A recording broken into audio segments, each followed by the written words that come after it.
মুখ্যমন্ত্রীর বহিরাগত তত্ত্ব খারিজ হয়ে গেল পুলিশেরই চার্জশিটে। জানিয়ে শুরু হচ্ছে রাজনৈতিক তরজা। বিজেপি এবং তৃণমূল কি বলছে শুনবো রাহুল সিনহা এবং কুণাল ঘোষের বক্তব্য। এই খুনের সাথে পুরোপুরি স্থানীয় কাউন্সিলর যুক্ত, স্থানীয় এমএলএ যুক্ত এবং যতজন এ পর্যন্ত ধরা পড়েছে সমস্ত হচ্ছে ওখানকার স্থানীয় লোকজন। অতএব হরগোবিন্দ দাস, চন্দন দাসকে যারা খুন করেছে তারা যে ওখানকার লোক সেটা সবাই জানে।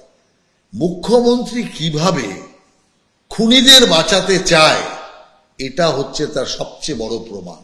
তদন্ত তো এখনো চলছে, বাইরে থেকে এসে উস্কানি দেওয়ার তো নিশ্চিতভাবে ছিল, অভিযোগ আছে তো। এখন এলাকার মানুষ তো ধরা পড়বে, আর বাইরে থেকে বিএসএফ এর নজর এড়িয়ে অথবা অন্য কোনো কারণে যে বাইরে থেকে বাংলাদেশের দিক থেকে এসে ঢুকে গন্ডগোলটা পাকিয়ে দিয়ে তো বাংলাদেশে ব্যাক করে গেছে, তাকে এখন ধরবে কোথার থেকে? তো ধরা পড়লে তো যারা ওই উস্কানিতে পা দিয়ে ভেতরে গন্ডগোল করেছে তারাই ধরা পড়ছে। তার মানে এটা কখনোই নয় যে বহিরাগতরা এসে উস্কানিটা দেয়নি। শামশেরগঞ্জ হত্যাকাণ্ডে মুখ্যমন্ত্রীর তত্ত্ব খারিজ পুলিশেরই চার্জশিটে। এর আগে মুখ্যমন্ত্রী বলেছিলেন যে বহিরাগতরা এই ঘটনার সঙ্গে যুক্ত। ঠিক কি বলেছিলেন তিনি, শোনাবো। রাখবেন, একটা দাঙ্গা হয়েছে দুঃখজনক, আমরা কেউ দাঙ্গা চাই না। দুটো ওয়ার্ডে ধুলিয়ানে দুটো ওয়ার্ডে হয়েছে, সেটাও বহিরাগতরা কিছু লোককে স্থানীয় সাথে নিয়ে কিভাবে করেছে সে চক্রান্ত ফাঁস আমরা করে দেব। কিন্তু মারা গেছেন যারা, তাদের পরিবারকে আমি কথা দিয়েছি 10 লাখ টাকা করে দেব। তাদের বাচ্চাদের পড়াশোনার দায়িত্ব আমাদের এমপিরা বলে এসছে, দরকার হলে গভর্নমেন্টও নিতে পারে। তাদের বাড়ি যাদের ভেঙে গেছে বাংলার বাড়ি হবে। শামশেরগঞ্জ হত্যাকাণ্ডে মুখ্যমন্ত্রীর তত্ত্ব খারিজ পুলিশেরই চার্জশিটে।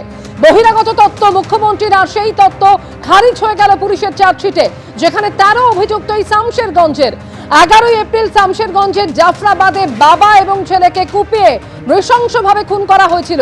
সংশোধিত ওয়াকফ আইনের প্রতিবাদে বিক্ষোভ, আর সেই বিক্ষোভ ঘিরে মুর্শিদাবাদের দাঙ্গা বাঁধে বাড়ি থেকে টেনে নিয়ে গিয়ে কুপিয়ে খুন করা হয় হরগোবিন্দ দাস এবং চন্দন দাসকে। আর সেই ঘটনায় মুখ্যমন্ত্রীর তত্ত্ব খারিজ হয়ে গেল পুলিশেরই চার্জশিটে।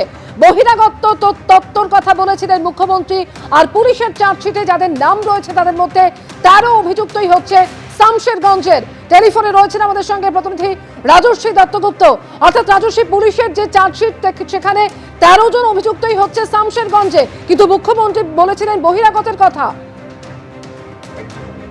দেখো, যেটা chargesheet Jangipur police additional chief judicial magistrate জঙ্গিপুরের কাছে গত 5ই জুন জমা দিয়েছে, সেই চার্জশিটে 13 জনকে অভিযুক্ত দেখানো হয়েছে এবং এই 13 জনই পুলিশের গ্রেপ্তার হয়েছে, মানে পুলিশের কাছে গ্রেপ্তার হয়ে রয়েছে।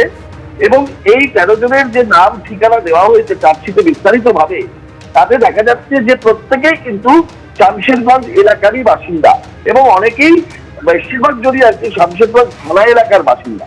কেউই এখানে বহিরাগত বা বাইরের কেউ আছেন বলে এখানে কোথাও উল্লেখ করা নেই।